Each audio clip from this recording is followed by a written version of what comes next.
If you're learning to drive, one of the most common faults examiners see is incorrect or completely missing signals. In this video, we're going to focus on how to use your signals properly at the junctions, why they matter, and who actually relies on them.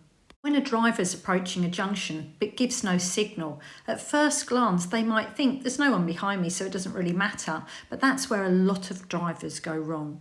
Signals aren't just for drivers behind you, they're for drivers on the road you're joining, pedestrians waiting to cross, maybe cyclists nearby, and even other road users approaching from different directions.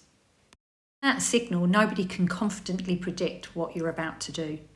Let's take a look at some examples. Take a look at the signals at the mini roundabout, or lack of them.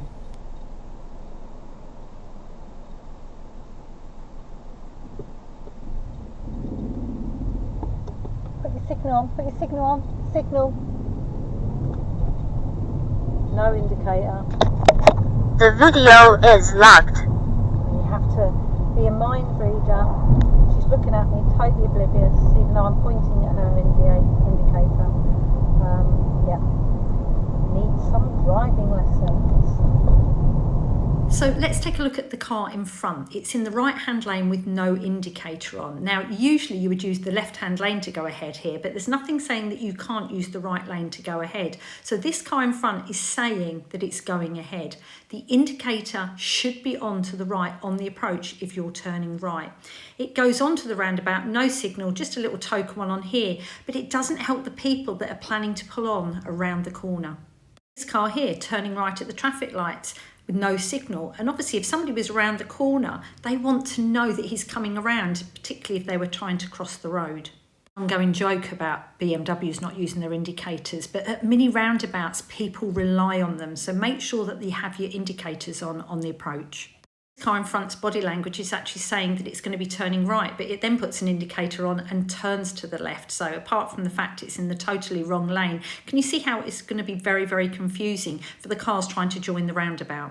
This car in front puts its indicator on too early before it starts to move out around the parked car, and then when it goes around the parked car it actually cancels. So by the time the car's got to the roundabout it has no indicator on. So the people coming from the left here, it literally is a lucky dip as to which way they're going.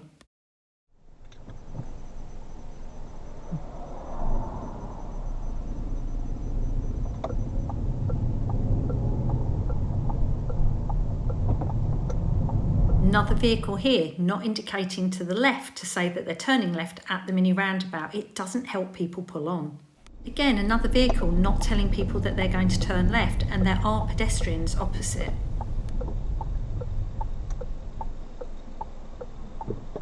Watch this example where my learner is approaching a roundabout and wants to follow the road ahead, but the vehicle on the right that we have to give way to doesn't tell us where they're going.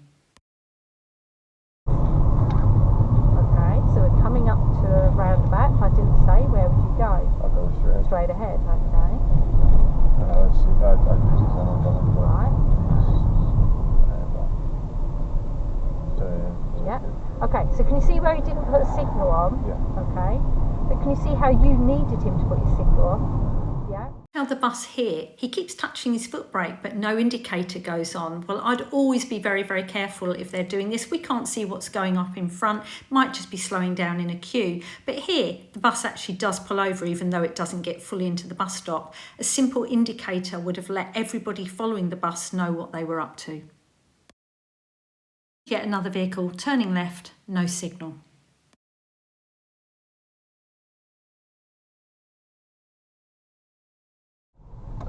Busy roundabouts like this, people are relying on your signals to keep the traffic flowing. The video. It could have been, I don't know. Right. He's come over a lot to the left, so Yes. I would just hang back a bit. That's somebody that's not paying attention or going to turn off. Yeah, okay, look, we were ready for him straight away. The video. Watch how the oncoming van turns right at the mini roundabout but doesn't put a signal on. And I just had this feeling that he wasn't doing what he was saying he was doing.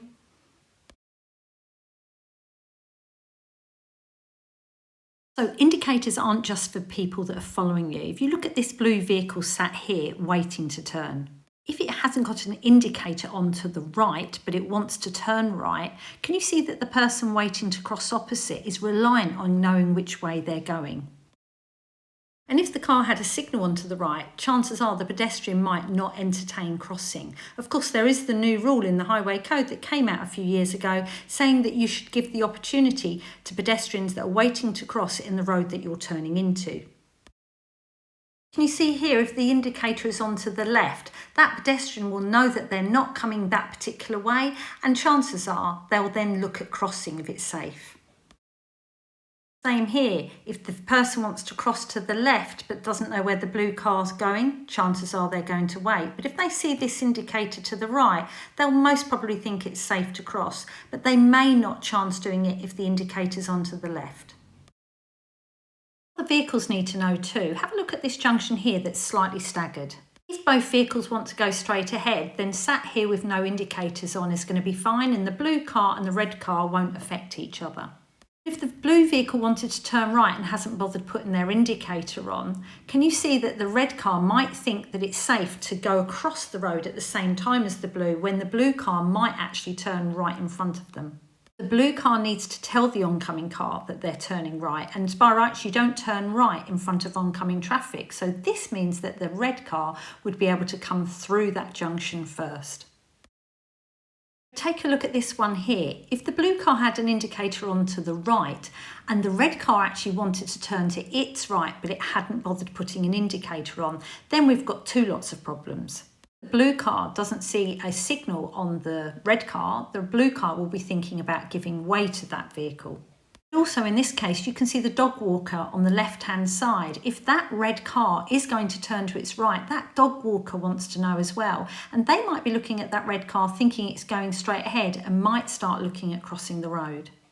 On these diagrams, I'm just showing you a few scenarios at basic junctions where other vehicles and road users like pedestrians need to know what you're doing. Let's take a little look at roundabouts. They're places that rely. The whole idea of having a roundabout is to keep the traffic flowing more than if it was a basic T-junction or crossroads or maybe traffic lights. So roundabouts keep the traffic flowing. Of course, they only flow nicely if people are doing correct signals, putting them on the correct time and putting them on the correct way. So for example, let's look at the blue car.